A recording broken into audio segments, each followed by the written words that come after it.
we've got Banes, Boons, modifiers, but let's talk about gear for a little bit here. Yeah. What's changing about loot and why should Guardians care? Yeah, so like talking about chases and mountains and builds, like gear's at the center of all of that.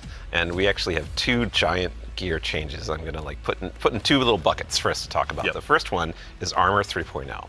And the next one is gear tiers. And so like talking about Armor 3.0 first, we are probably making the biggest change ever since Shadowkeep.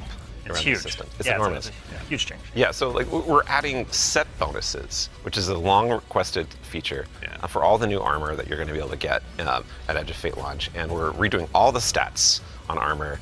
They can now like exceed 100. Go beyond 100. Go beyond 100 for extra bonuses. Yep. We're going to every single piece of new legendary armor that drops is going to have all the energy filled in, so you can build crafting right away, and it's going to essentially like. There's more features actually that I could talk about, but I don't think I'm allowed to yet. Fair. Well, something that we can't talk about too, you mentioned gear tiers as well. Yeah. Let's talk about that a little bit. Yeah, so gear tiers are very exciting because every single legendary weapon and armor that you can get is going to have 5 gear tiers, starting from 1 going up to 5. And like we have a gear tier 5 piece of legs armor on the screen right now, and you can see that like this is like looks really cool with iconography, but it also has a ton more stats.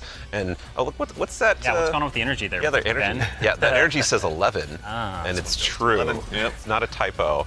Like energy is going to 11 for higher tier armor, and so if you want that for your build crafting opportunities, it does like give you some new options you never had before.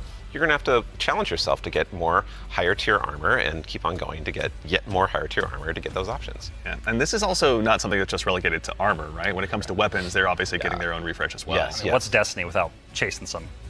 You read my mind. Yeah, like weapons seriously. are part of the player identity. You know, so people like have a gun that they love. You got fashion, and then you have gunplay. That's right? true, though we do have fashion for your guns a bit. Hey. well, so because once you reach tier 5 for your legendary drops, you're going to be getting tier 5 weapons, and those have unique shader treatment. It's like essentially a completely different look that's going to immediately identify it to you and others that this is the highest tier gear of this drop that you can get. It's going to show on the weapon, it's going to show on the icon, it's even going to show when you kill enemies with that weapon, because there's unique kill effects for tier 5 weapons that you can turn on or off if you don't want it, but your gameplay will like show that, no, yeah, the weapon that is being used is like the highest tier you can get.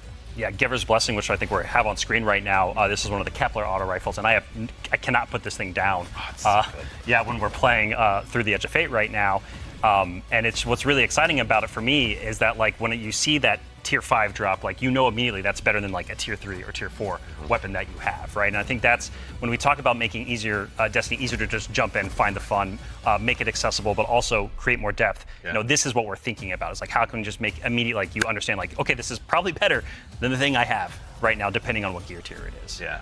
And while we're talking about weapons, oh yeah, well, one more thing, right? Yeah, no, there's one more thing. I know Yeah. you're excited. So there's more events. Of course, there's more events, and the holiday events are coming up. Where Solstice is right around the corner. It's as summertime, well. right? It's summertime. Summertime is Solstice time in Destiny 2, and Solstice has some really cool twists and such that we're planning. But I'm not going to talk about that right now.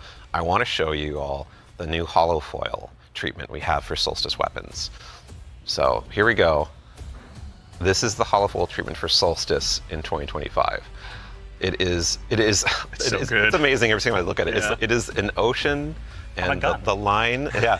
We put the ocean on a gun. How did we do that? It's beautiful. I love it. And any kind of weapon that drops for this event can have a holofoil. Yeah, so it could be a tier 1 or tier 3. Yeah, any weapon can have a holofoil. Yeah, the tier 5 holofoil. Ooh. You know, like that's gonna be a chase. Our other events will also have holofoils. Yeah, like Arms Week you're talking Arms Week will have its own holofoil treatment. Like every event, a major event we have, will have a holofoil treatment. The holidays will have their own kind of special one, but yeah, Arms Week will have their holofoil drops that you can farm as well. Super exciting.